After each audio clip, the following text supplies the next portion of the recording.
Radio Dwarka के सभी सुनने वालों को मेरा नमस्कार। भगवान कृष्ण ने अर्जुन को सुख और दुख के विषय में क्या कहा, आज का जो कार्यक्रम है वो इसी विषय पर है। भगवान कृष्ण जब अर्जुन को ये बताते हैं कि किस तरह से सुख और दुख क्षणिक हैं, जैसे हमने भी महसूस किया होगा, उसी बात को आज बता रहे हैं अमोघ लीला प्रभु। जैसा कि आप सभी जानते हैं कि अभी उनका स्वास्थ्य ठीक नहीं है और हमारी कामना है कि वो जल्दी से स्वस्थ हों और फिर दोबारा से ईश्वर की सेवा में लगें। तब तक के लिए हम आपको उनकी जो पुरानी रिकॉर्डिंग्स हैं, 2013 में जब हमने कुछ रिकॉर्डिंग्स उनके साथ की थी, वो सब सुना रहे हैं। चलिए आपको सुनाते हैं क्या कह रहे हैं इसमें भगवान कृष्ण अर्जुन को। हरे कृष्णा डियर लिसनर्स, और आज हम भगवद गीता के चैप्टर 2 वर्स नंबर 14 के ऊपर चर्चा करने वाले हैं। और आज टॉपिक रहेगा tolerance is not passivity, it is maturity. तो ये श्लोक कुछ इस प्रकार से है। मात्रा स्पर्शस्तु कौन्तेय शीतोष्ण सुख दुखदा आगमा पाइनो नित्यस तांसतिक्षस्व भारतः। जिसकी ट्रांसलेशन इस तरह से है, हे कुंती पुत्र, सुख तथा दुख का क्षणिक उदय तथा कालक्रम में उनका अंतर्धान होना सर्दी तथा गर्मी की ऋतुओं के आने जाने के समान है। हे भरतवंशी, वे इंद्रिय बोध से उत्पन्न होते हैं और मनुष्य को चाहिए कि अविचल भाव से उनको सहन करना सीखे। तो यहाँ भगवान हमको ये बता रहे हैं कि जिस तरह से सर्दियां आती हैं उसके बाद फिर गर्मियां भी आती हैं और फिर जब गर्मियां चली जाती हैं तो फिर से सर्दियां आती हैं। तो जिस तरह से सर्दियों का गर्मियों का आना जाना लगा रहता है, उसी प्रकार से सुख और दुख का भी आना जाना लगा रहता है। लेकिन ये होता किस वजह से है? ये इंद्रियों के स्पर्श के कारण होता है। When we feel cold, we say, oh, it is winters. When it is hot, we say, oh, it is summers. तो इस तरह से when we are feeling sad, हमारा मन बहुत दुखी होता है तो हम कहते हैं, oh, बहुत दुख का समय है।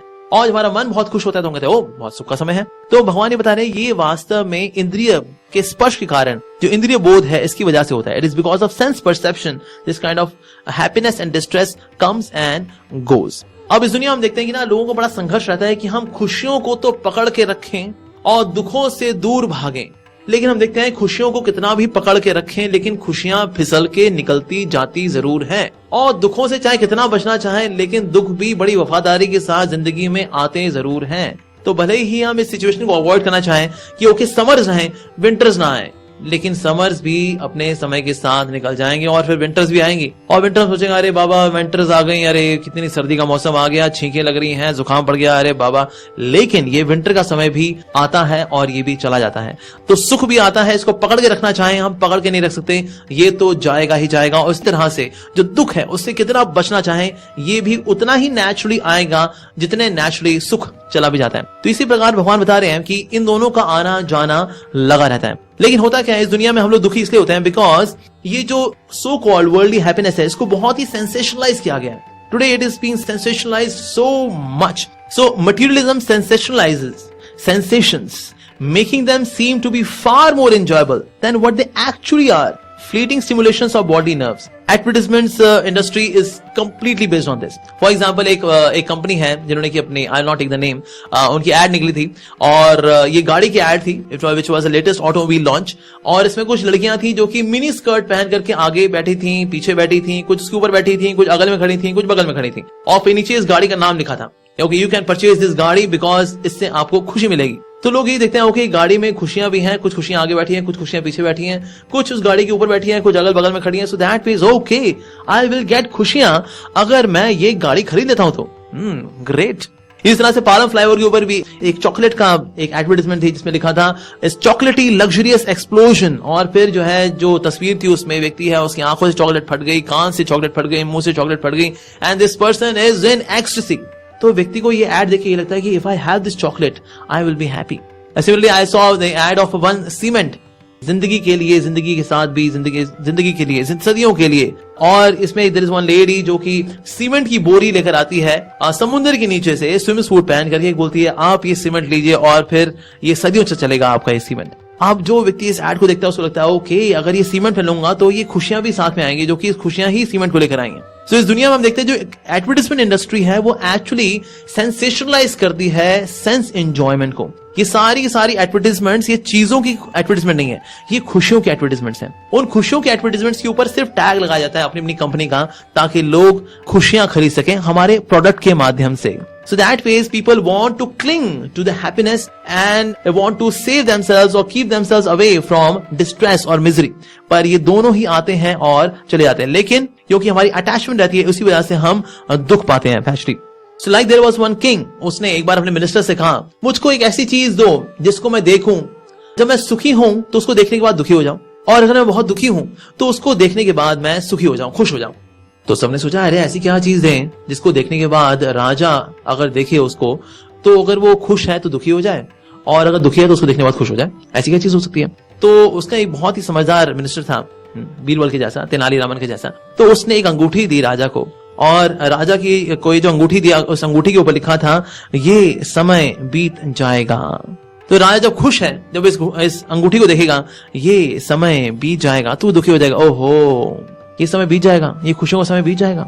और जो बहुत दुखी है तो इस अंगूठी को देखेगा ये समय बीत जाएगा, तो फिर राजा खुश हो जाएगा, ओके बाबा चलो भले ही दुख का समय आया है लेकिन ये दुख का समय भी निकल जाएगा, क्योंकि खुशियां और जो दुख हैं ये दोनों ही आते हैं, दोनों ही चले भी जाते हैं. तो भगवान श्री कृष्ण यहाँ पर कह रहे हैं कि इवन ऑर्डिनरी कोर्स में भी, जैसे कि लेडीज हैं वो अपनी ड्यूटी पूरी करने के लिए चाहे गर्मी हो चाहे सर्दी हो, लेकिन अपनी ड्यूटी पूरी निभाती हैं. जैसे मॉर्निंग में या दोपहर में अगर खाना बनाना होता है, भले ही किचन में कितनी गर्मी हो कितनी सफोकेशन हो, लेकिन वहां पर वो खाना बनाती हैं क्योंकि उनकी ड्यूटी है. और वो सर्दी गर्मी के बारे में चिंता ना करते हुए, भले उससे प्रभावित वो हो रही हैं लेकिन फिर भी उसकी चिंता ना करते हुए वो ड्यूटी पे फोकस करती हैं, इसीलिए वो अपनी जिम्मेदारी पूरी कर पाती हैं. तो इसी तरह से भगवान श्री कृष्ण कह रहे हैं कि हमको अपनी स्पिरिचुअल ड्यूटीज भी पूरी करनी चाहिए. ऐसा नहीं कि जो खुशियों के समय में तो भगवान के पास आ गए, दुख के समय भगवान से दूर चले गए कि भगवान क्या इतना तूने दुख दे दिए, तूने इतना तेरे को माना, इतनी पूजा की, इतनी डोनेशन दी तेरे को मैंने, और तूने क्या दिया? दुख. और कुछ लोग हैं जो कि दुख में भगवान के पास आते हैं, सुख में भगवान से दूर चले जाते हैं. भाई दुख में एकदम पिटे हुए हो गए, बैंकरप्ट हो गए, तो भगवान के पास आ गए, भगवान अब तो बस मैं तेरा ही हूं, इस दुनिया में मेरा कुछ भी नहीं रहा, ना मेरा कोई बंदा है, ना परिंदा है, ना पैसा है, अब तो बस तू ही मेरा सब कुछ है. और फिर जब खुशी का समय आया तो बोला थैंक यू भगवान, बुरे समय में बहुत अच्छा साथ दिया आपने, थैंक यू वेरी मच, आपके साथ देने के लिए मैं चला, बाय बाय गॉड. तो कुछ लोग सुखों में पागल होकर भगवान से दूर चले जाते हैं, कुछ लोग दुखों में पागल होकर भगवान से दूर चले जाते हैं. तो यहाँ भगवान श्री कृष्ण कह रहे हैं सुखों और दुखों के परे जाओ, अपने इस संबंध को जो मेरे साथ है, तुम्हारी और मेरे साथ जो ये इटर्नल लव स्टोरी है, इसको सुखों दुखों के परे लेके जाओ. अपनी ड्यूटीज को, अपनी स्पिरिचुअल ड्यूटीज को भी पूरा करो बाबा, इनको भी पूरा करना तुम्हारी जिम्मेदारी है. जिस तरह से हम अपनी नॉर्मल कोर्स ऑफ ड्यूटीज को पूरा करते हैं, whether going to office, whether doing our job in a kitchen, लेकिन वो करते हैं. And that is called the burden of the beast. हम नहीं चाहते, कष्ट होता है, लेकिन फिर भी करना पड़ता है, मजबूरी है भाई, पैसा कमाना है, क्या करें. अगर सेल्समैन है, अगर वो जॉब नहीं करेगा, अगर वो गर्मी में नहीं जाएगा तो भला पैसा कैसे कमाएगा. So it is burden of the beast. लेकिन जो डिवोटी होता है वो सारे कष्ट उठाता है, सर्दी गर्मी की परवाह नहीं करता. Why? Because it is burden of love, because he wants to revive his love for God. तो इसीलिए जो जीवात्मा है, जो लिविंग एंटिटी है, जो सोल है, वो हर प्रकार से सुख और दुख के परे रहकर भगवान की सेवा एक्चुअली स्टेडीली कर सकती है, निरंतर रूप से कर सकती है. तो ये संदेश भगवान हमको दे रहे हैं कि that we should become transcendental, we should go beyond these miseries, we should go beyond these dualities of happiness and distress, summers and winters, fame and infamy, ups and downs. So ये सारी जो ups and downs हैं, जो black and white हैं, इससे हम गुजरते हैं, तो इससे हमें प्रभावित नहीं होना चाहिए, और अपनी स्पिरिचुअल ड्यूटीज को और अपनी एवरीडे ड्यूटीज को हमें करना चाहिए इन चीजों से प्रभावित हुए बिना. और ऐसे व्यक्ति को ही सफलता प्राप्त होती है. सो जो इनको टॉलरेट करता है, ऐसा नहीं कि वो कमजोर है, एक्चुअली वो ये दिखाता है कि उसमें मैच्योरिटी है. So tolerance is not passivity, it is maturity. So thank you all very much for listening. Hare Krishna. तो आपने सुना किस प्रकार से भगवान ने अर्जुन को ये कहा कि सुख और दुख क्षणिक होते हैं. इसलिए आप लोगों से भी यही प्रार्थना है कि गीता को पढ़िए, उसको समझिए और अपने जीवन को आसान बनाइए. अब आपसे विदा लेते हैं, जुड़े रहें रेडियो द्वारका के साथ. नमस्कार.